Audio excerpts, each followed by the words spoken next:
In January 1692, two young girls in Salem Village, Massachusetts, 9-year-old Betty Paris and 11-year-old Abigail Williams, began having fits, screaming uncontrollably, contorting their bodies into strange positions, and claiming they were being tormented by invisible forces. Within months, this had escalated into a full-blown panic, where over 200 people were accused of witchcraft. 30 were found guilty and 19 were hanged, while one man was crushed to death under heavy stones. The standard narrative presents this as a cautionary tale about religious extremism, superstition, and persecution of innocent women by ignorant Puritans who believed in supernatural evil. But here's what the standard narrative gets wrong. The accused weren't all women. About 20% were men. The accusers weren't ignorant religious fanatics, but calculated individuals pursuing economic and social advantages. Spectral evidence wasn't just accepted blindly, but was legally controversial even at the time. And the trials weren't about religion or superstition as much as they were about property disputes, community rivalries, and teenage girls who discovered they could destroy adults' lives with accusations that couldn't be disproven. The truly disturbing part isn't that people in 1692 believed in witches. Most educated people throughout the world at that time believed in supernatural evil and thus, but rather how quickly normal people were willing to execute their neighbors based on testimony from teenage girls and unprovable spiritual evidence, how accusers targeted specific people for personal gain, how the legal system that normally protected defendants was suspended to make convictions easier, and how once the panic started, stopping it was nearly impossible, because admitting the trials were wrong would mean acknowledging that innocent people had been murdered. The Salem witch trials weren't about pre-modern superstition. They were about the same dynamics of moral panic, social control, false accusations, and institutional failure that continue causing injustice today. Welcome to History Unleashed, where we explore the history that reveals uncomfortable truths about human nature. I'm your host, and today we're investigating the real story behind the Salem witch trials, where we'll discover the economic and political tensions that created conditions for hysteria, explore who the actual accusers and accused were and what motivated them, examine how teenage girls manipulated adults and gained unprecedented power, investigate the legal and political failures that allowed obviously false accusations to result in executions, understand the gender dynamics that were more complex than simple misogyny, and reveal what the trials teach us about mass hysteria, false accusations, and moral panics that still occur today. If you're ready to discover that the main accusers were teenage girls who gained social power and attention they'd never normally have, that many accusations targeted people whose property accusers wanted to acquire, that the legal procedures were deliberately changed to make conviction easier because authorities wanted to demonstrate their ability to fight evil, that the possessed girls showed clear signs of lying and manipulation that adults chose to ignore, and that the trials ended not because people stopped believing in witchcraft, but because the accusations started targeting the wrong people, including the governor's wife. Hit that subscribe button and ring the notification bell, because what we're about to explore will completely change how you think about mass hysteria and false accusations. So prepare yourself for a journey into one of American history's darkest chapters, where we'll reveal that the real horror wasn't supernatural but entirely human, and where the lessons are more relevant today than we'd like to admit. Chapter 1: The Powder Keg. Salem before the trials. Before the first accusation was made, Salem Village was already a community under enormous stress, fractured by economic tensions between a prosperous merchant class and struggling farmers, torn by political conflicts over church governance and ministerial pay, traumatized by recent Native American attacks during King William's War that had created refugees and collective anxiety, and divided by property disputes and family feuds that had festered for years. Understanding these pre-existing tensions is essential, because the witch trials didn't erupt in a stable, content community, but rather provided an outlet for accumulated grievances, giving people a supernatural framework to express and act on conflicts that were fundamentally about money, power, and social status. The witchcraft was the excuse. The underlying causes were entirely mundane. Salem in 1692 was actually two communities with increasing resentment between them. Salem town was the prosperous coastal settlement with a harbor, merchant class, connections to international trade, and wealth from commerce. Salem Village was the agricultural interior, populated by farmers who worked harder for less money, resented the merchants' wealth, and felt looked down upon by the townspeople. The village had been trying to gain independence from the town for years, wanting their own church and local governance. This geographic and economic split created factional tensions, where the village residents felt exploited and disrespected, while town residents viewed the village farmers as backwards and provincial. The church conflict was particularly bitter. Salem village had established its own church in 1672, but the position of minister was cursed by conflict. The first minister, James Bailey, left after disputes over his salary and whether the village could truly be independent. The second, George Burroughs, left in 1683 after similar disputes and would later be accused of witchcraft and executed, the only minister hanged in the trials.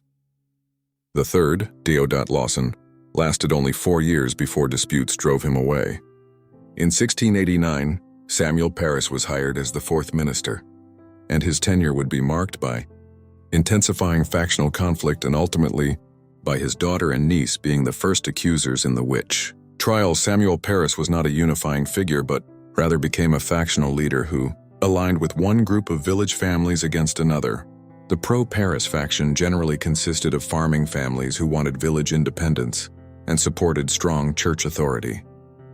The anti-Parris faction included families with more commercial connections to Salem town who resented paying his salary and supported less centralized church governance. This division was so bitter that factions fought over everything from ministerial firewood to control of the church's finances. Parris's sermons became increasingly focused on the battle between good and evil, with thinly veiled suggestions that his opponents were agents of Satan. The property disputes underlying these tensions were substantial. Salem village's land boundaries were unclear in places, leading to disputes over who owned what. Inheritance conflicts divided families as sons fought over their father's estates. The commercialization of agriculture created class tensions between successful farmers who could profit from market access and subsistence farmers who struggled. Some families were rising economically while others declined, creating resentment and anxiety about social mobility. These material conflicts provided ample motivation for accusations that could eliminate rivals or settle scores. The Indian Wars context is often overlooked, but was psychologically significant. King William's War, 1688-1697, brought devastating attacks on frontier settlements in Maine and New Hampshire. Many refugees from these attacks fled to Salem, bringing trauma, poverty, and competition for resources. The war created a siege mentality where external threats seemed constantly present. The unpredictability of Native American raids, the stories of violence and captivity, and the sense of civilization being under attack created collective anxiety that would manifest in the witch trials. The belief that Satan was attacking New England through both Indians and witches was explicit in Puritan thinking at the time. The gender dynamics in Salem village are complex but important. Women had limited power and few legitimate outlets for grievance or ambition in Puritan society. They couldn't vote, couldn't hold office, couldn't speak in church meetings, and had severely restricted property rights. The witch trials would give some women, the accusers, unprecedented power to speak in court, command adult attention, and destroy people who had authority over them. Understanding the accuser's normal powerlessness helps explain why the power to accuse became so intoxicating. The trials temporarily inverted normal social hierarchies in ways that were extraordinary. For the time, the Putnam family played a central role in the trials, and their pre-existing conflicts help explain the pattern of accusations. The Putnams were a large, influential family that had suffered economic reversals and felt their status slipping. They had lost property and inheritance disputes. They had lost political influence as Salem town dominated regional politics. Thomas Putnam, whose 12-year-old daughter Anne was one of the main accusers, was nursing multiple grievances over land, inheritance, and social status. Many of the accused were people who had bested the Putnams in property disputes or were associated with the anti-Parris faction that opposed the Putnams' influence in the village church.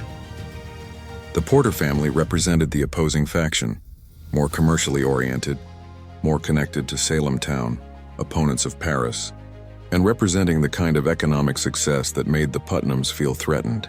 The Porters and their associates would face far fewer accusations than the Putnam faction's enemies. This wasn't coincidence. The trials became a weapon in pre-existing factional conflicts, allowing the Putnam faction to attack their rivals under the cover of fighting witchcraft. The supernatural accusations mapped closely onto existing social and economic conflicts. The legal and governmental context made the trials possible. In 1692, Massachusetts was in political limbo. The original charter had been revoked in 1684, and the new charter wasn't firmly established. The governor, Sir William Phips, had just arrived in May 1692 after the accusations had already started. This political uncertainty meant that normal legal procedures and institutional checks were weakened. No one was quite sure who had authority to do what, and in this vacuum, a special court of oyer and terminer was established specifically for the witch trials, without the safeguards that might have existed under more settled circumstances. The theological framework accepted by most Puritans held that Satan was real, active, and could give powers to witches in exchange for their souls. This wasn't fringe belief but mainstream theology. What made Salem exceptional wasn't that people believed in witchcraft, that was normal, but that they acted on those beliefs with such deadly efficiency. Other communities that experienced witchcraft accusations generally investigated more carefully, prosecuted more cautiously, and executed far fewer people. Salem's distinctiveness was in the scale and speed of the panic, not in the baseline belief that witches could exist. The intellectual context included some skepticism about witchcraft even in 1692. Increase Mather, one of New England's leading ministers and Cotton Mather's father, wrote Cases of Conscience expressing doubt about spectral evidence, the testimony that the accused spirit or specter had appeared to accusers while the accused's body was elsewhere. This skepticism existed alongside belief in witchcraft, showing that even in Puritan Massachusetts, people could believe witches were real while doubting specific evidence. The problem was that this skepticism came too late to prevent the executions or wasn't forceful enough to stop the trials while they were happening. The economic anxiety more broadly affected Salem and New England. The commercialization of the economy was disrupting traditional social relationships. Market forces were creating winners and losers. The godly community that Puritans had tried to create seemed to be failing, replaced by commercial values and wealth disparities. Many Puritans interpreted economic and social problems as signs of God's displeasure or Satan's attacks. The witch trials occurred during this broader crisis of confidence in the Puritan project, when people were looking for explanations for why their godly commonwealth wasn't working as intended. The demographics of accusers and accused would follow, predictable patterns based on these pre-existing tensions. The accusers were generally from the Putnam faction and their allies, people who felt economically threatened and politically marginalized. The accused were generally their factional opponents, people who had property the accusers wanted, women who didn't conform to expected social roles, and people at the margins of society who were easy targets. Once we understand the pre-existing conflicts, the pattern of accusations becomes less mysterious and more predictable. This wasn't random panic but targeted attacks using supernatural accusations as weapons in mundane conflicts. From which country are you watching this? Because the pattern of economic stress, social tension, and political instability creating conditions for scapegoating and violence isn't unique to Salem, but appears repeatedly across cultures and time periods. What historical examples from your country show similar dynamics? Share your thoughts in the comments. And if you're realizing the witch trials were about mundane conflicts rather than religious superstition, make sure you're subscribed because we're about to explore how teenage girls started the panic and gained unprecedented power through accusations. Chapter 2: The Accusers. How teenage girls gained the power to kill. The witch trials began with a small group of girls and young women, aged 9 to 20, who claimed to be tormented by witches. And these afflicted girls quickly discovered they had stumbled into extraordinary social power. Adults listened to them, courts accepted their testimony, and they could destroy anyone's life with an accusation that couldn't be disproven, because it relied on spectral evidence of things only they could see. The standard narrative treats these girls as either genuinely possessed, suffering from ergot poisoning or other physical causes, or as innocent victims manipulated by adults. But the evidence suggests something more disturbing, that at least some of the core accusers were lying, knew they were lying, and continued lying because the attention and power was intoxicating. while adults who should have recognized the manipulation chose to believe them because the accusations served their own purposes. Understanding who these girls were, what they gained, and how adults enabled them is essential for understanding how the trials escalated so quickly. The initial accusers were Betty Paris, age 9, daughter of Minister Samuel Paris, and Abigail Williams, age 11, his niece and ward. In January 1692, they began having fits, screaming, throwing things, contorting their bodies, and claiming invisible forces were tormenting them. Their behavior included getting into holes and creeping under chairs and stools, barking like dogs, making choking sounds, and appearing to be in physical distress. Whether this started as genuine psychological distress, a game that got out of hand, or deliberate manipulation from the beginning is debated, but the adults' response turned it into something much larger. The diagnosis of witchcraft came from adults, not from the girls initially. Dr. William Griggs, the local doctor, examined the girls and declared their symptoms beyond medical explanation, suggesting supernatural causes. This diagnosis gave the girls permission and encouragement to escalate. When asked who was afflicting them, the girls named 3 marginal women: Tituba, an enslaved woman in the Paris household; Sarah Good, a homeless beggar; and Sarah Osborne, a woman who hadn't attended church regularly. These were perfect first targets, people with no social power to defend themselves, people the community already viewed with suspicion, and people whose accusation wouldn't immediately threaten anyone important. Ann Putnam Jr., age 12, quickly joined the accusers, and her involvement is particularly significant because her family had extensive grievances and would benefit greatly from accusations targeting their enemies. Ann would make more accusations than any other person, about 60 formal complaints. Her mother, Ann Putnam Sr., also began having fits and making accusations, creating the unusual situation of a mother and daughter both accusing people. The Putnam family's central role in the accusations suggests orchestration beyond simple contagious hysteria. Many of the accused were people with whom the Putnams had property disputes or factional conflicts. Other girls who joined the core accuser group included Mary Walcott, age 16, Mercy Lewis, age 19, a servant in the Putnam household, Elizabeth Hubbard, age 17, Susanna Sheldon, age 18, and Mary Warren, age 20, initially an accuser who was then herself accused when she expressed doubts about the proceedings. The age range is important. These weren't all young children who might be more easily confused or influenced, but teenagers and young adults who should have understood the gravity of accusing people of capital crimes. The behavioral symptoms the accusers displayed were dramatic and theatrical. They screamed and writhed during examinations of the accused. They claimed to see the accused specter tormenting them, even while the accused stood in court. They would shriek that they were being stabbed, pinched, or choked by invisible forces. They produced pins that they said had been inserted into their flesh by witches. They mimicked the accused's movements, claiming the witches were controlling them. The performances were compelling to observers because they were so dramatic, but they were also suspicious in their timing. The fits would conveniently start when an accused person was brought in and would stop when that person was removed. The power the accusers gained was unprecedented for young women in Puritan society.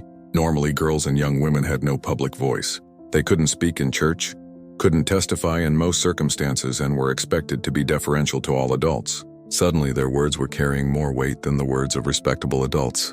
Grown men and women were being imprisoned based on teenage girls' accusations. Ministers and magistrates were listening intently to everything they said. They were the center of attention in a community where they had previously been invisible. This power reversal was extraordinary and intoxicating. The evidence that at least some accusers were deliberately lying is substantial. Mary Warren, a servant who had been part of the accuser group, apparently admitted to her master, John Proctor, that the afflictions were fake. Proctor threatened to beat her if she continued the pretense, and her symptoms temporarily ceased, suggesting they were under conscious control. When Warren tried to recant and testify that the accusations were false, the other girls turned on her, accusing her of witchcraft. She was imprisoned and eventually resumed her role as accuser, suggesting that the group enforced conformity and punished deviation. This pattern of silencing dissent through counter-accusation is damning evidence of deliberate manipulation. The accuser's ability to coordinate their stories suggests planning rather than genuine possession. They would corroborate each other's testimony, all claiming to see the same specters doing the same things. They would faint or have fits simultaneously during examinations. This coordination would be explained by believers as evidence that the same witches were attacking all of them simultaneously. But it also suggests rehearsal or real-time coordination. The girls had ample opportunity to coordinate, since they often met together and were frequently in the same room during examinations and trials. The targeting of specific individuals for personal motives is clear in several cases. When Sarah Churchill, a servant who had been part of the accuser group, began expressing doubts, she was immediately accused by the other girls. When John Willard, a constable who refused to arrest more accused witches because he doubted the accusations, he was promptly accused. When people publicly criticized the trials or defended the accused, they risked being accused themselves. This pattern of strategically silencing critics shows calculated self-interest rather than genuine supernatural persecution. The accusers were protecting their power and eliminating threats to the credibility of their accusations. The adults who enabled and encouraged the accusers bear enormous responsibility for the escalation. Samuel Parris, whose household started the crisis, never suggested his daughter and niece might be lying or mistaken. Instead, he used the accusations to attack his factional enemies and to demonstrate his importance as a spiritual warrior fighting Satan. Thomas Putnam actively encouraged his daughter's accusations and sometimes acted as scribe recording her visions. The magistrates conducting examinations treated the accuser's testimony as reliable and the accused as guilty unless they could prove their innocence, a reversal of normal legal presumptions. The legal procedures gave the accusers power without accountability. In normal criminal trials, witnesses could be cross-examined about their credibility, about possible motives for false testimony, and about contradictions in their statements. But in the witch trials, questioning the accusers was itself seen as suspicious because it suggested sympathy with witches. The accusers were treated as victims rather than as witnesses, given sympathy and protection rather than skeptical examination. This meant they could make accusations without facing serious challenge to their credibility or their motives. The attention and sympathy the accusers received from adults likely reinforced their behavior regardless of whether it started as genuine distress, attention-seeking, or deliberate fraud. They were visited by ministers who prayed over them. They were examined by doctors. They were the focus of community concern and discussion. For girls who normally received little attention and had minimal social importance, this was extraordinarily validating. Even if the fits started as genuine psychological symptoms or as play, the response they generated would powerfully reinforce continuing the behavior. The gender dynamics gave the accusers a unique form of power unavailable through legitimate channels. In Puritan society, young women had almost no legitimate paths to power, influence, or recognition. They couldn't become ministers, magistrates, or merchants. They were expected to be subordinate to fathers, masters, and eventually husbands. The witch trials inverted this hierarchy temporarily, giving young women power over adult men and women, including people of high social status. This inversion was so unusual that it should have raised more skepticism, but instead it was interpreted as evidence of how serious the witchcraft threat was. The psychological mechanisms of mass hysteria don't absolve the accusers of responsibility. Even if some genuinely believed they were afflicted, the evidence that core accusers like Ann Putnam Jr. and the older girls understood they were making false accusations is substantial. The coordinated performances, the strategic targeting of critics, the admission by Mary Warren that it was pretense, and the patterns of accusations following factional conflicts all point to deliberate fraud by at least some accusers. Mass hysteria may explain how it spread to additional accusers and witnesses who convinced themselves they saw specters, but it doesn't explain the calculated targeting and coordination at the core. The aftermath would reveal the accusers' awareness of their culpability. Ann Putnam Jr. would later, in 1706, make a public apology acknowledging that her accusations had been false and asking forgiveness. Her statement blamed Satan for deluding her, but also acknowledged that innocent people had died because of her testimony. None of the other accusers ever admitted wrongdoing or expressed remorse publicly. Most simply disappeared from the historical record after the trials.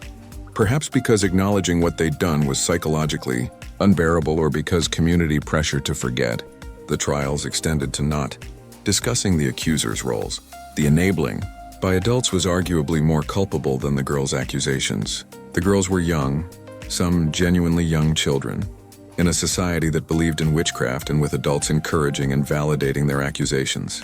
The adult magistrates, ministers, and community leaders who accepted obviously suspicious testimony, who changed legal procedures to make convictions easier, who ignored evidence of fraud, and who continued executing people even after doubts emerged bear the greater moral responsibility.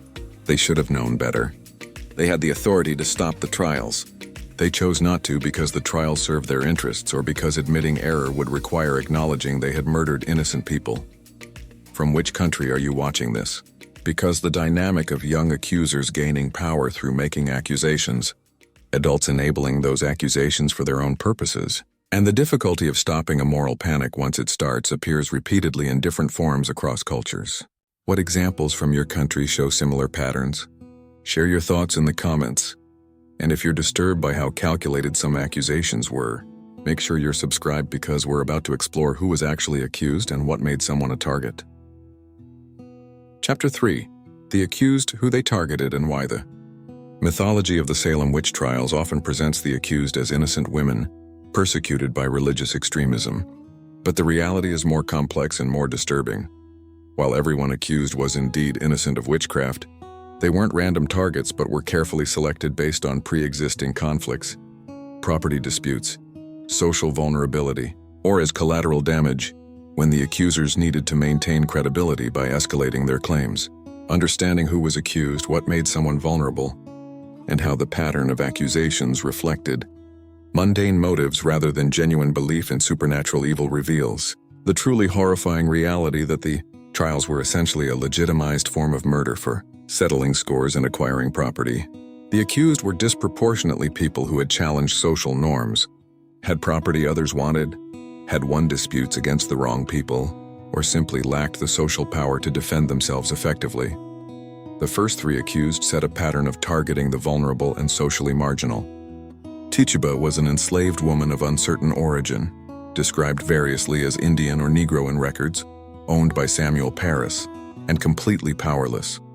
Sarah Good was a homeless beggar with a reputation for muttering and cursing when refused charity, exactly the stereotype of a witch. Sarah Osborne was an older woman who had scandalized the community by having her servant live with her before marrying him, had disputed her first husband's will, and didn't attend church regularly. All three were women the community already viewed with suspicion or contempt, making them safe targets who wouldn't have defenders with social power. Tituba's confession was crucial in escalating the crisis.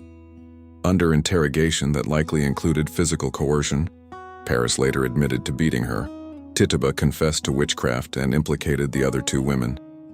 More importantly, she described a conspiracy of witches including tall men from Boston, a conspiracy that suggested the witchcraft threat was much larger than three marginal women. This confession, likely given under duress and telling interrogators what they wanted to hear, validated the accuser's claims and justified further investigation. Tituba would remain in prison for over a year because Parris refused to pay the fees to release her, even after she was no longer being prosecuted. The pattern of accusations quickly expanded beyond safe targets to include respectable community members, which should have raised suspicions, but instead was interpreted as evidence that witchcraft had infiltrated all levels of society. Martha Corey was a church member in good standing. Her accusation shocked the community because she was pious and respectable. Rebecca Nurse was an elderly, respected woman from a large, prosperous family. Her accusation and eventual execution demonstrated that no one was safe and that piety couldn't protect you. These accusations of respectable people should have prompted skepticism about the accuser's reliability, but instead confirmed that the witchcraft threat was more serious than anyone had realized. The Nurse family's prominence and the controversy over Rebecca Nurse's trial revealed the factional nature of the accusations. The Nurse family was associated with the anti-Parris faction, had property disputes with pro-Parris families, and represented the kind of economic success that provoked resentment. When Rebecca Nurse was initially found not guilty by the jury, the judges refused to accept the verdict and pressured the jury to reconsider. The jury changed their verdict to guilty after this pressure. This judicial interference with a not guilty verdict is extraordinary. and shows that authorities wanted convictions regardless of evidence. Nurse was hanged on July 19, 1692, despite her obvious innocence and the doubts even the jury initially had. The accused included people who had been on the wrong side of property disputes with accuser families. Giles Corey, who was pressed to death for refusing to enter a plea, had land that his accusers coveted. John Proctor had criticized the trials and the accusers, making him a threat that needed to be silenced. Elizabeth Proctor, John's wife, was accused, and when John defended her, he too was accused and eventually hanged. George Burroughs, the former minister of Salem Village who had left after salary disputes with the Putnams and other families, was accused, brought back from Maine, tried, and hanged, the only minister executed in the trials. These weren't random targets but specific people whom accusers had motives to destroy. The property transfer that resulted from some executions reveals the economic motives clearly. When someone was convicted of witchcraft, their property could be confiscated. Even when property wasn't officially confiscated, the estates of executed people passed to their heirs under suspicious circumstances that sometimes benefited accusers or their allies. The accusation of Philip and Mary English, a wealthy Salem merchant and his wife, came after they had been on the wrong side of business disputes. They escaped from prison and fled to New York, forfeiting bail money but saving their lives. The wealthy generally could escape if they had resources and connections. The poor and middling people could not. The gender breakdown of the accused is often exaggerated. While about 80% of the accused were women, 20% were men, and some of the men were not connected to accused women but were targeted independently. The stereotype that witch trials only targeted women is false, though women were certainly at greater risk. The men who were accused generally fell into categories. They had defended accused women, like John Proctor. They had criticized the trials, like John Willard the constable. They were connected to factional opponents, like George Burroughs, or they were marginalized men who fit the witch stereotype, like George Jacobs Sr., an elderly man. The age range of the accused was broad, from very old to relatively young. Though older women were disproportionately targeted, the stereotype of the accused witch as an elderly crone has some basis in reality. Because older women who survived to old age, especially if widowed, were viewed with suspicion, they had survived longer than expected, suggesting unnatural assistance. If widowed, they controlled property that customarily would pass to male heirs. They were beyond childbearing, which was women's primary valued social function. They might be cantankerous or assertive after a lifetime of subordination. All these factors made older women vulnerable to accusation. The social status of the accused varied, but vulnerability increased with lower status. The first accused were at the very bottom of social hierarchy. As accusations expanded upward in social status, they eventually hit a limit. When Lady Mary Phipps, wife of Governor William Phipps, was accused, the governor shut down the trials.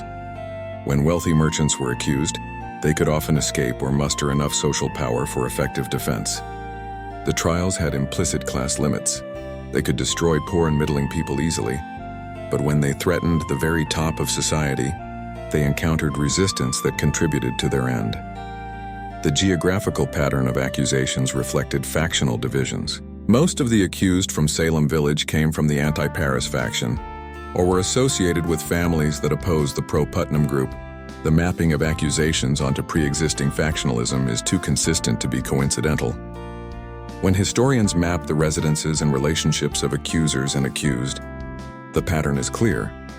This was factional conflict expressed through witchcraft accusations, not random paranoia or genuine supernatural threat. The accused who confessed generally survived.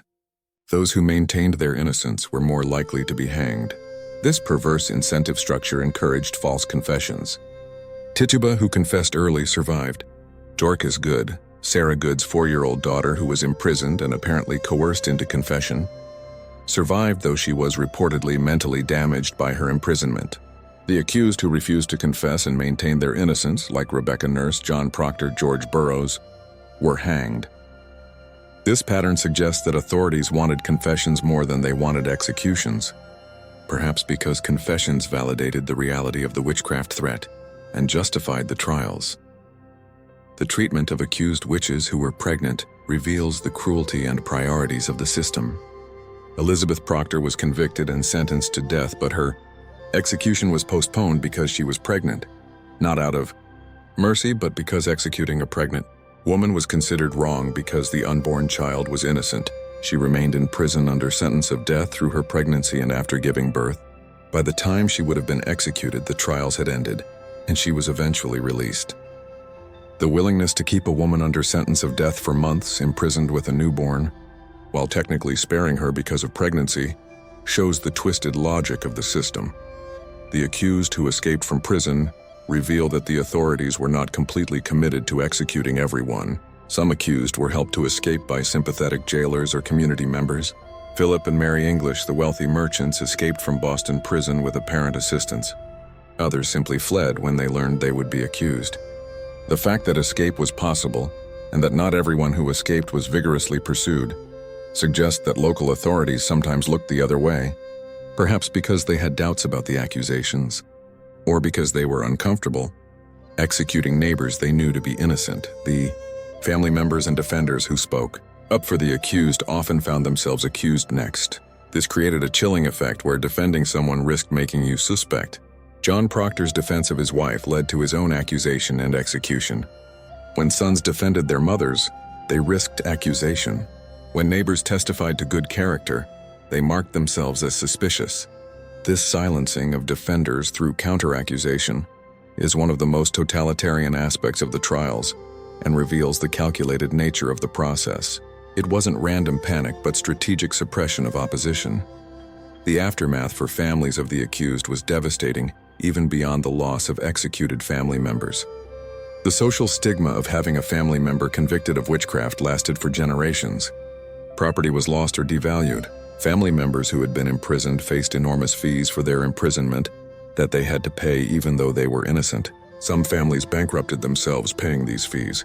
The trauma of watching family members executed, of being imprisoned themselves, and of social ostracism damaged families for generations.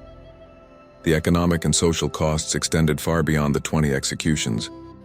From which country are you watching this?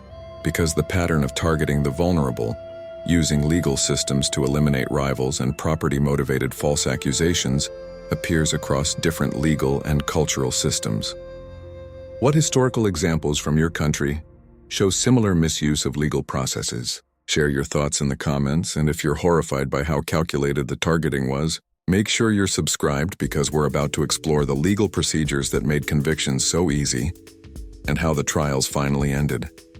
The Salem witch trials represented a catastrophic failure of the legal system, where normal safeguards for defendants were suspended, where the standard of evidence was lowered to accept testimony that would be rejected in any other case, where the presumption of innocence was reversed to presumption of guilt, and where the judges and magistrates who should have protected the accused instead acted as prosecutors determined to secure convictions. Understanding how legal procedures were manipulated to make conviction easy reveals that the trials weren't just about superstition or religious extremism, but about the deliberate abandonment of justice to achieve political and social goals. The accused never had a fair chance because the system was designed from the beginning to convict them, and the legal principles that should have protected innocent people were systematically violated or ignored. The court of oyer and terminer, meaning hear and determine, was specially created for the witch trials rather than using existing courts, which should have been a warning sign.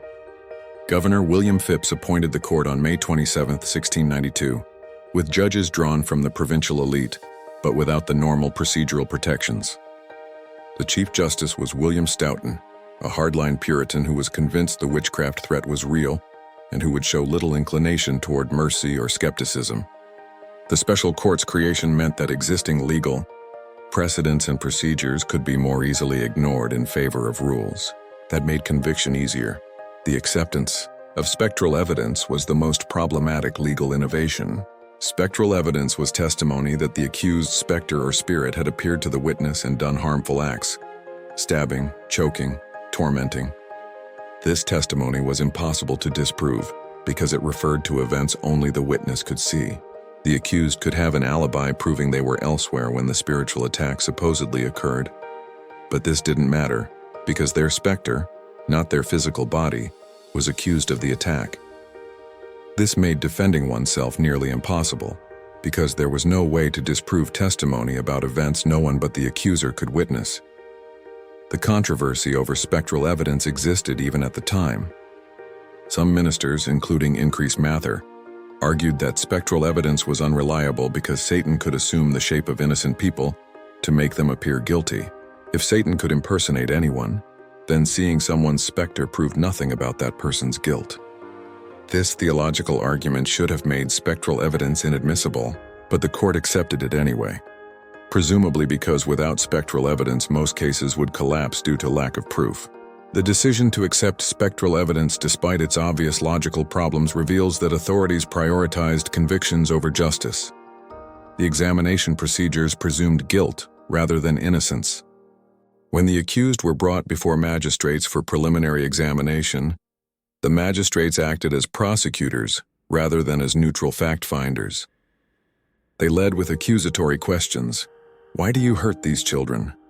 Rather than, did you hurt these children? They interpreted denials as lies and confessions as truth, creating a situation where accused witches could not win. Maintaining innocence was seen as stubbornness and evidence of guilt. Confessing was seen as honest repentance. The system incentivized false confession over truthful denial. The touch test used during examinations was pure superstition, masquerading as evidence. The theory was that if an accused witch touched an afflicted person, the affliction would temporarily cease because the evil force would flow back into the witch. During examinations, the afflicted girls would writhe and scream until the accused person touched them, at which point they would instantly calm down. This was presented as proof of guilt. The test was obviously manipulable by the accusers, who could simply choose when to stop performing their fits. Yet magistrates treated the touch test as reliable evidence, showing they were willing to accept any evidence that supported conviction. The searching of accused women's bodies for witches' marks, supposedly marks where their familiars, demonic animals, would suckle, was both humiliating and meaningless. Any mole, birthmark, or skin irregularity could be designated a witch's mark. The examinations were conducted by panels of women but under conditions of intimidation and with predetermined conclusions. Finding a mark was treated as confirmation of guilt. Not finding obvious marks didn't lead to acquittal, because the absence could be explained away. The entire process was degrading theater designed to humiliate the accused and generate evidence for conviction. The role of confession in determining outcomes created perverse incentives. Those who confessed to witchcraft and implicated others were not executed, and were sometimes released after a period of imprisonment. Those who maintained their innocence were far more likely to be convicted and hanged. This meant that the logical choice for survival was to lie, confess to something you didn't do, and accuse others to prove your confession's sincerity. The authorities apparently wanted confessions because they validated the reality of the witchcraft threat and provided justification for the trials. They were more interested in generating a narrative of successful fight against Satan than in actually punishing all witches. The use of torture, while not official policy, occurred in practice. Giles Corey was pressed to death. Heavy stones were placed on his chest to force him to enter a plea. He refused and was slowly crushed over 2 days, supposedly his last words being "more weight." This was technically not a trial, but an attempt to force him to accept the court's jurisdiction by entering a plea. His refusal, which showed remarkable courage, was also strategic. If he had been tried and convicted, his property would be forfeited. By refusing to plead, he died without conviction, and his property could pass to his heirs. Other forms of coercion and harsh imprisonment conditions amounted to torture, even if not officially designated as such. The lack of defense counsel meant the accused had to defend themselves against skilled prosecutors and hostile judges without legal assistance. In Puritan Massachusetts, defendants in capital cases didn't have a right to counsel. The accused had to cross-examine witnesses, present defenses, and argue law without training or assistance. Against magistrates and judges who were convinced of guilt and who controlled the proceedings, the accused had almost no chance. The inequality of the adversarial process guaranteed outcomes favorable to prosecution. The refusal to allow certain defense evidence further tilted the playing field. When the accused tried to present evidence of good character, it was often rejected as irrelevant. When witnesses testified to the accused's good behavior, They risked being accused themselves. When the accused pointed out contradictions or impossibilities in the accusations, these objections were dismissed. The court effectively decided which evidence was admissible based on whether it supported conviction, creating a one-sided process that couldn't possibly be fair. The jury system failed to protect the accused because jurors were intimidated and pressured by judges.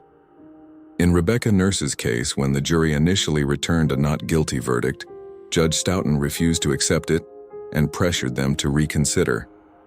He pointed to a statement Nurse had made and suggested the jury had misunderstood it. Under this pressure, the jury changed their verdict to guilty. This judicial intimidation of juries shows the judges were not interested in fair process, but in securing convictions. Jurors who resisted would themselves become suspect, creating powerful incentives for conformity. The treatment of the accused in prison was harsh and sometimes fatal. Prisoners were kept in chains in cold, dirty conditions. They were required to pay for their imprisonment: food, lodging, chains, even if eventually found innocent. Some prisoners died in custody before trial, including Sarah Osborne and Ann Foster. Infants born in prison died. The prison conditions were punishment before conviction, violating any presumption of innocence. The fees system meant that even innocent people, released after months of imprisonment, could be bankrupted by the costs they were required to pay. The speed of the trials prevented careful consideration of evidence or reasonable deliberation. Once the Court of Oyer and Terminer began hearing cases in June 1692, convictions and executions proceeded rapidly. Bridget Bishop was tried on June 2nd and hanged on June 10th, just 8 days from trial to execution. The next group of 5 convicted on June 30th were hanged on July 19th. The speed shows the court was determined to demonstrate swift justice against witchcraft, but it also meant defendants had minimal time to prepare defenses, gather witnesses, or properly present their cases. The role of the clergy in supporting the trials gave them religious legitimacy that intimidated dissenters. Cotton Mather, the prominent minister, observed the trials and wrote in support of the proceedings, though he expressed some concerns about spectral evidence that he didn't push forcefully enough to stop its use.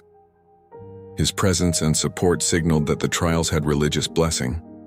Ministers prayed for conviction of the guilty and protection of the innocent, while apparently presuming that convictions proved guilt.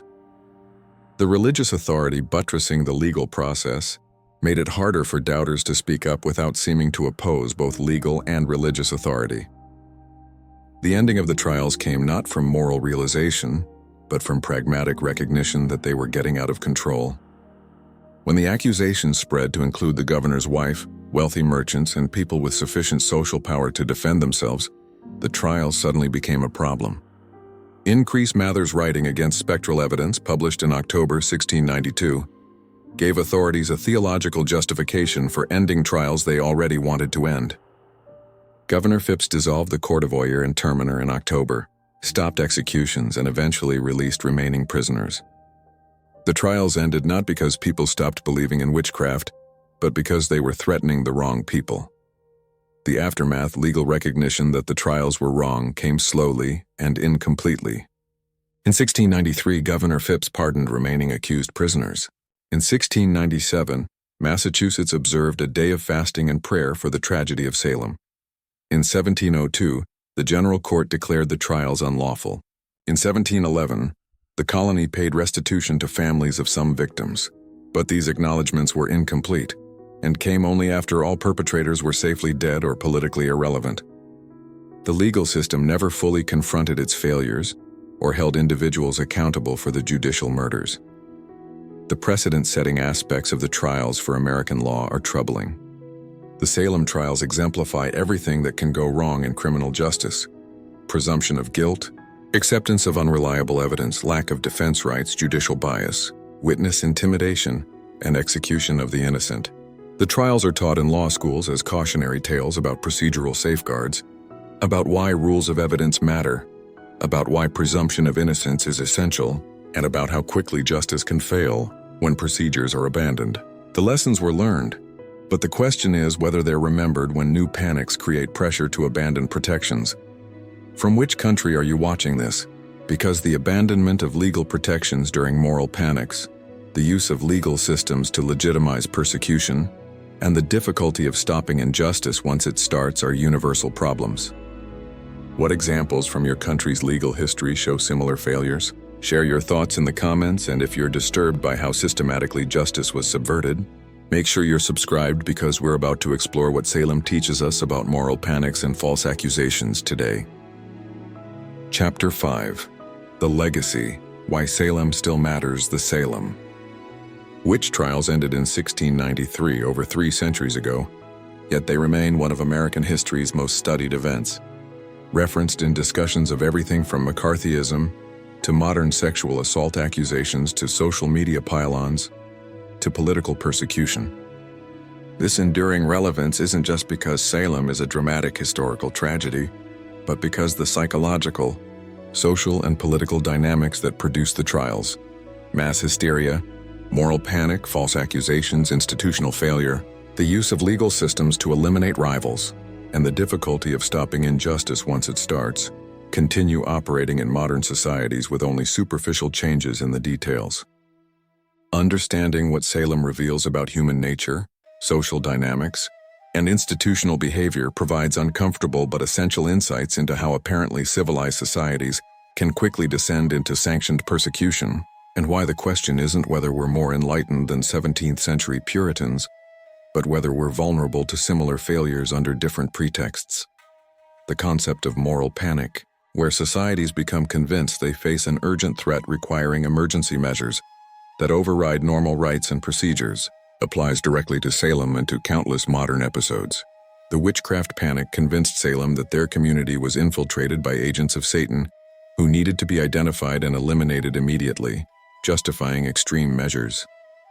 Modern moral panics have focused on different threats: communists in the McCarthy era, satanic ritual abuse in the 1980s and 1990s, terrorism after 9/11, sexual predators, and various other perceived crises. In each case, the panic creates pressure to sacrifice normal legal protections and skeptical thinking in favor of aggressive action against the threat, real or imagined. The McCarthyism parallel is so strong that Arthur Miller wrote The Crucible in 1953 explicitly as an allegory for the McCarthy hearings. Both Salem and McCarthyism involved accusations that were hard to disprove. You can't prove you're not a witch or a communist sympathizer. A climate where defending the accused made you suspect, authorities determined to find guilt, careers and lives destroyed by accusations, and eventual recognition that the panic was unjustified. The parallel holds despite the obvious differences. Communism was a real political movement unlike witchcraft, but the accusations of communist sympathy were often as false and malicious as accusations of witchcraft, and the procedural failures were similar. The satanic ritual abuse panic of the 1980s and early 1990s is perhaps an even closer parallel because it involved accusations against daycare workers of abusing children in satanic rituals, based largely on children's testimony that was coached, leading questions, and recovered memory therapy that has since been discredited. Daycare workers were imprisoned for years based on obviously false accusations of impossible acts. The panic shared Salem's features: vulnerable accusers, children given uncritical belief, authorities determined to validate the accusations, skeptics silenced or accused of protecting abusers, and eventual recognition that innocent people had been persecuted based on mass delusion. Many convicted in these cases have been exonerated, but only after serving years in prison. The dynamic of accusers gaining power through accusations appears in various modern contexts. The Me Too movement has empowered real victims to speak out about genuine sexual harassment and assault, which is valuable and necessary. But it's also created environments where accusations can destroy careers before any investigation, where defending the accused or demanding due process makes one suspect, and where the social power of accusers can be used destructively. The vast majority of the Me Too accusations appear to be truthful, but the existence of some false accusations like those in the Salem trials reminds us that accusers aren't automatically trustworthy merely because they're accusers, and that procedures to verify claims serve justice rather than obstruct it. The social media pylon phenomenon shows Salem-like dynamics in accelerated form. Online mobs can destroy someone's reputation and livelihood based on accusations, rumors, or even just unpopular statements within hours. The mob enforces conformity through threat of being the next target, Nuance and context disappear in the rush to judgment. Defending someone who's been targeted makes you suspicious. Once the mob forms, stopping it is nearly impossible. These dynamics mirror Salem's pattern of escalating accusations, silencing of doubters, and momentum that prevents careful consideration. The main difference is speed. What took months in Salem takes hours online. The institutional failure aspect of Salem remains relevant to how institutions respond to accusations today.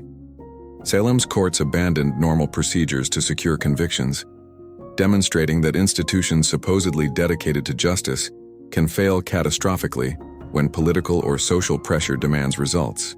Modern institutions, courts, universities, corporations, media, face similar pressures to believe accusers, to demonstrate they're taking threats seriously, and to produce outcomes that satisfy public demands. The pressure to show they're doing something can lead to abandoning careful procedures in favor of rushed judgments, just as in Salem. The difficulty of admitting error once people have been condemned explains why injustices persist even after doubts emerge. Salem's authorities continued executing people even after some recognized the trials were wrong, because admitting error would mean acknowledging they had murdered innocent people. Modern institutions face similar barriers to admitting wrongdoing. Police departments that won't acknowledge wrongful convictions, corporations that won't admit product dangers, and governments that won't acknowledge policy failures all demonstrate this dynamic. The psychological and institutional barriers to admitting serious error mean that injustices can continue long after they're clearly wrong. The role of fear in driving irrational behavior connects Salem to modern responses to terrorism, crime, and other threats. Salem's fear of Satan and witchcraft was genuine and intense, driving people to accept extraordinary measures. Modern fears of terrorism drove acceptance of torture, indefinite detention, mass surveillance, and other measures that would normally be unacceptable. The fear of crime drives harsh sentencing and compromises on civil liberties. The fear of sexual predators drives acceptance of registries and restrictions that affect people convicted of relatively minor offenses. In each case, fear overwhelms careful thinking about proportionality, effectiveness, and rights. The scapegoating function of Salem's trials, channeling anxiety about social, economic, and political problems into persecution of designated enemies, appears throughout history and continues today. Salem faced real problems: economic anxiety, political instability, social tensions, and traumatic conflict with Native Americans. Rather than addressing these problems directly, the trials allowed people to focus on witchcraft as the cause of their troubles and to feel they were solving problems by executing witches. Modern societies similarly sometimes focus on scapegoat groups, immigrants, minorities, religious groups, political opponents, as causes of complex problems, allowing persecution of these groups to substitute for addressing underlying issues. The gender dynamics of Salem, where women had limited legitimate power but could gain power through accusations, inform understanding of how oppression creates distorted paths to power. The Salem accusers were mostly female because women had few legitimate outlets for grievance, power, or attention. Modern contexts where people from marginalized groups sometimes weaponize identity politics for personal gain show similar dynamics, using legitimate concerns about oppression as cover for illegitimate attacks. This doesn't diminish the reality of oppression, but recognizes that any system can be exploited by bad actors. The factional use of accusations to eliminate rivals remains a fundamental political tactic. Salem's accusations mapped onto pre-existing factional conflicts, with accusations serving as weapons in political and economic struggles. Modern false accusations sometimes serve similar purposes. Business rivals destroyed through accusations of fraud, political opponents neutralized through accusations of corruption or harassment, and personal enemies harmed through accusations of various offenses. The specific accusations change, but the tactic of using the legal or social enforcement system to eliminate rivals remains constant. The question of how to balance belief in accusers with protection of the accused remains unresolved. Salem teaches that uncritical belief in accusers can destroy innocent people, but skepticism about accusers can protect perpetrators and silence victims. The challenge is developing procedures that take accusations seriously, investigate them properly, protect accusers from retaliation, give accused people fair opportunity to defend themselves. and reach conclusions based on evidence rather than predetermined narratives. Salem failed completely at this balance. Modern society struggles to get it right. The role of expert testimony in validating accusations shows how authorities can lend legitimacy to dubious claims. Salem had Dr. Griggs declaring the girl's fits beyond medical explanation, and ministers declaring the accusations credible. Modern false accusations sometimes involve experts, therapists validating recovered memories, police experts declaring forensic evidence reliable, or academics providing theoretical frameworks that justify persecution. Expertise can be misused to legitimize injustice just as easily as it can expose truth, meaning that expert opinion requires scrutiny rather than automatic acceptance. The contagion effect, where one accusation leads to many, shows how social dynamics can amplify false claims. Salem started with a few girls and escalated to over 200 accused.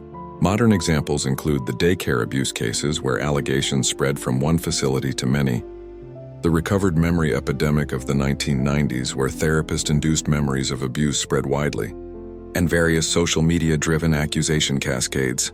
Understanding the psychological and social mechanisms of contagion helps recognize when we're in the middle of a cascade and when skepticism is warranted. Despite social pressure for conformity, the eventual recognition that Salem was wrong, the public apologies, and the compensation paid to victims' families show that societies can acknowledge and partially remedy injustices. But the compensation came decades later and couldn't restore the executed to life or fully repair the damage to families and community. The delay in acknowledgement meant many perpetrators escaped accountability. Modern societies similarly struggle with how to acknowledge and remedy historical injustices, from slavery to internment to wrongful convictions, with delays and incomplete remedies being common patterns. The educational use of Salem as a cautionary tale raises questions about whether we actually learn from history. Salem is extensively taught in American schools, yet moral panics continue. The trials are invoked as warnings whenever new persecutions begin, yet the invocation rarely stops the persecution. Perhaps the lesson isn't that education prevents repetition, but that understanding human susceptibility to panic, persecution, and false accusation requires constant vigilance and strong institutional protections. Because without these, education alone won't prevent Salem-like episodes. The philosophical question raised by Salem is whether humans are fundamentally prone to these failures or whether proper institutional design can prevent them. The optimistic view holds that Salem happened because of specific failures, accepting spectral evidence, abandoning due process, lack of defense counsel, and that modern legal protections prevent similar failures. The pessimistic view holds that the psychological and social dynamics driving Salem persist, and that any society under sufficient stress and fear will abandon protections and scapegoat vulnerable people. The truth likely lies between institutions, can reduce but not eliminate the risk of Salem-like failures. The uncomfortable conclusion from studying Salem is that it reveals less about the past than about persistent human and institutional weaknesses. The Puritans weren't uniquely superstitious or cruel. They were ordinary people who, under specific pressures, abandoned justice and murdered their neighbors. We like to think we're different, more enlightened, protected by better laws and more scientific thinking. But Salem teaches that civilization is thin, that protections can be abandoned when fear or ideology demands results, and that the question isn't whether we're vulnerable to similar failures, but how we recognize and resist them when they begin. From which country are you watching this? Because every society has experienced or risks experiencing Salem-like episodes of mass hysteria, false accusations, and institutional failure, regardless of their particular legal system or cultural background. How does your country's history prepare you to recognize and resist moral panics? Share your thoughts in the comments, and if you're thinking differently about false accusations and mass hysteria after understanding Salem, make sure you're subscribed, because we're about to conclude our investigation with final reflections on what Salem teaches about justice, truth, and human nature.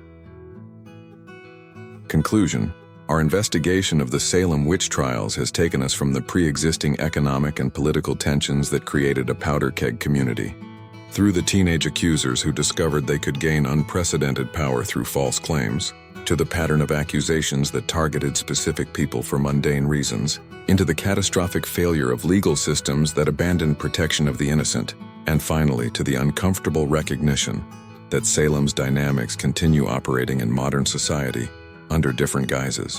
What we've discovered is that Salem wasn't about pre-modern superstition or religious extremism, but about human dynamics, mass hysteria, false accusations, institutional failure, factional conflict, and the difficulty of stopping injustice once it starts, that remain as relevant today as they were in 1692.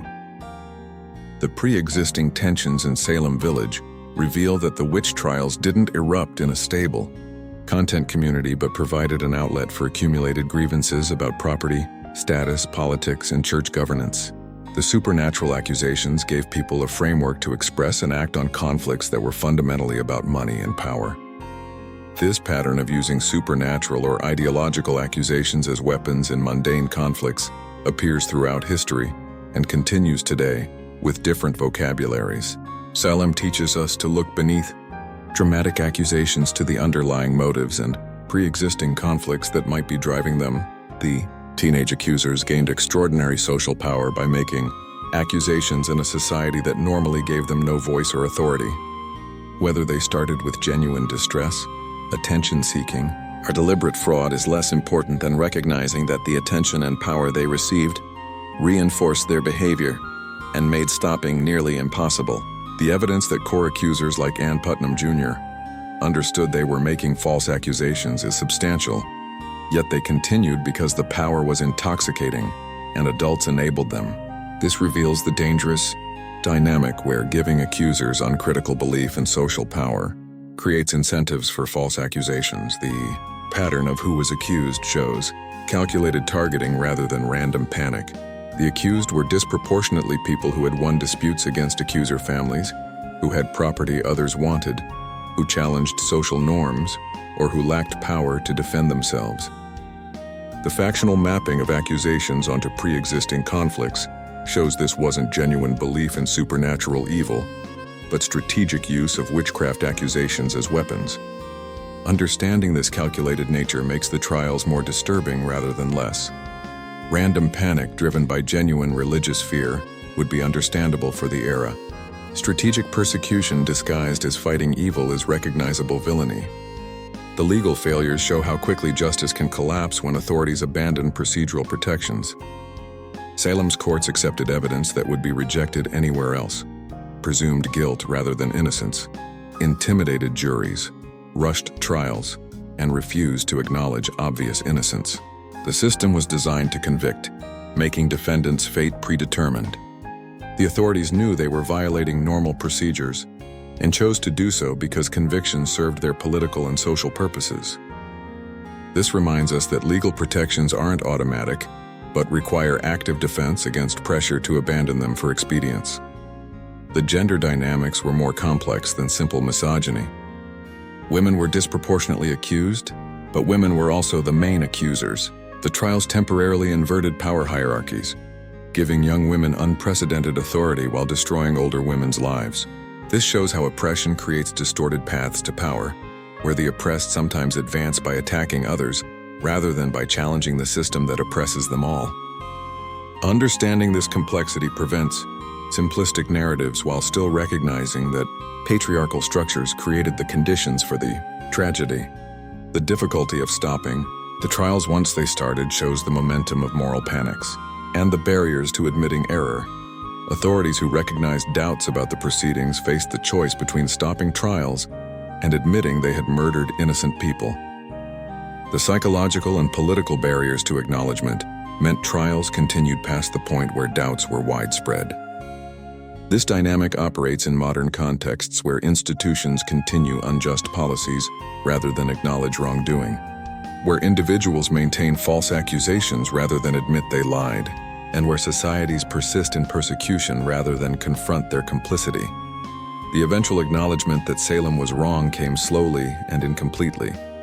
Public apologies, payments to victims' families, and historical recognition of injustice occurred, but couldn't undo the murders or fully repair the damage. The perpetrators largely escaped accountability because acknowledgement was delayed until they were dead or beyond reach. Modern societies similarly struggle with how to acknowledge and remedy historical injustices, with similar patterns of delay, incomplete remedies, and escape of accountability. The modern relevance of Salem lies in recognizing that the same dynamics continue appearing. McCarthyism, the satanic ritual abuse panic, some aspects of responses to not our Me Too accusations, social media pile-ons, and various moral panics show Salem-like features. Uncritical belief in accusers, presumption of guilt, silencing of skeptics, institutional failure to protect the accused, and momentum that prevents stopping once started. Salem isn't just history, but a recurring pattern that appears whenever fear and ideology override commitment to evidence and procedure. The question Salem poses is whether we're genuinely different from 1692 Puritans or whether we're equally vulnerable to similar failures under different pretexts. We like to believe that modern legal protections, scientific thinking, and cultural enlightenment make Salem-like episodes impossible, but the evidence suggests otherwise. Similar dynamics operate whenever fear creates pressure for emergency measures, whenever accusations serve powerful interests, and whenever institutions abandon protections under pressure. The difference isn't that we're immune, but that we have more robust protections that require active maintenance. The lesson about false accusations is particularly uncomfortable because it requires balancing competing goods. We need to take accusations seriously, investigate them properly, and not dismiss claims merely because they're inconvenient. But we also need to recognize that false accusations occur, that accusers aren't automatically credible, and that procedures protecting the accused serve justice rather than obstruct it. Salem teaches that abandoning these protections destroys innocent lives, but it doesn't provide a perfect formula for balancing belief in accusers with protection of the accused. That balance remains a constant challenge requiring wisdom and good faith. The institutional lesson is that justice requires not just good laws, but institutional courage to resist pressure to abandon protections. Salem's judges knew they were violating normal procedures and chose to do so because securing convictions seemed more important than protecting defendants' rights. Modern institutions face similar pressures and make similar choices when political or social demands require showing they're doing something about a perceived crisis. Resisting this pressure requires institutional courage that's always in short supply. The human nature lesson is humbling. The Puritans who conducted Salem weren't monsters or uniquely flawed, but ordinary people who under specific conditions abandoned justice and murdered their neighbors. We like to think we're different, but we're not. We're the same humans with the same psychological tendencies toward conformity, toward believing accusations that confirm our fears, toward abandoning principles under pressure, and toward post hoc rationalization of injustice. Recognizing our continuity with Salem's Puritans is uncomfortable, but essential for avoiding their mistakes. The final reflection is that Salem exemplifies how the structures of civilization, law, procedure, institutions, cultural norms valuing evidence and fairness, are thin and fragile protections against human capacity for persecuting others. These structures don't arise naturally but must be built, maintained, and defended. They can be abandoned quickly when fear or ideology makes protection of defendants seem like obstruction of justice. Salem shows what happens when these protections fail. The question isn't whether we're immune to such failures, but whether we're vigilant in maintaining protections and resistant to pressure to abandon them. Thank you for joining us on this investigation of the Salem witch trials. If you found this exploration of mass hysteria, false accusations, and institutional failure both disturbing and enlightening, make sure you're subscribed to History Unleashed for more investigations into history's uncomfortable truths. Hit that notification bell so you never miss a video, and let us know in the comments what other historical episodes you'd like us to explore. Until next time, remember that Salem wasn't about pre-modern superstition, but about human dynamics that persist today. That false accusations have destroyed innocent lives throughout history and continue doing so. That institutional protections against injustice require active maintenance because they can be abandoned quickly under pressure. And that the question isn't whether we're better than 17th century Puritans, but whether we're alert to our own vulnerability to their mistakes. Stay skeptical of moral panics. Defend procedural protections even when they seem inconvenient. Remember that accusers aren't automatically credible merely because they're accusers, and recognize that Salem can happen again under different circumstances if we're not vigilant against the human tendencies it revealed.